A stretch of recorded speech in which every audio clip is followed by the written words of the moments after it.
Totoo ba yung narinig ko na may politikong bumili ng jet at helicopter pagkatapos ng dilubyo na yan sa Bicol? Totoo ba yun? Parang dismaya yan. Kasi, alam nyo, pag tayong mga public officials, lalo na yung mga elected officials, kasi sila yung sa Kongreso, sila yung, di ba, sila ang pumapasa ng budget ng gobyerno. Kumbaga, meron silang access sa kaban ng bayan. Lalo na po sila, ay dapat po, huwag naman pong masyadong maluho. Okay, given na po, nasanay na sila sa luhong ganyan, noon pang hindi pa sila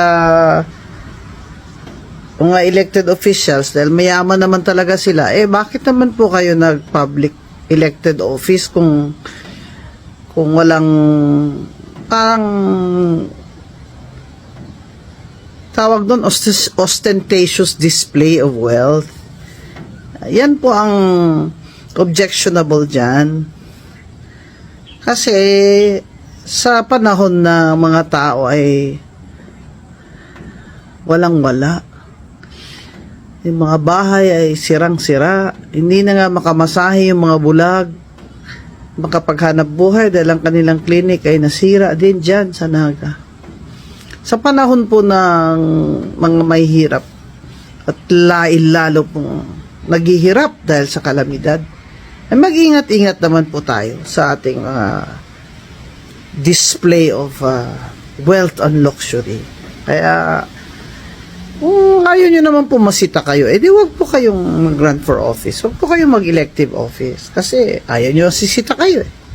Sabihin nyo, dati naman akong may mga ganitong kayamanon dati po yun, private kayo. Ngayon, elected official kayo. Lalo na pag nasa kongreso kayo o senador kayo. Kasi kaban ng bayan, may access kayo. Hindi po ba? Kaya, ang mga Pilipino napapailing na lang po, pero napapamura din po yung iba. Talagang, napapamura ka talaga Parang walang pakundagan na, Kaya, pahinga ho muna ako dito sa preskong hangin ng lugar kasi inihika po ako. At pag nakikita ko itong mga comments sa aking social media at mga news sumasama ho talaga ang pakiramdam ko. Saka parang mapait sa dila, di po ba? Kaya mga kababayan, sige lang po.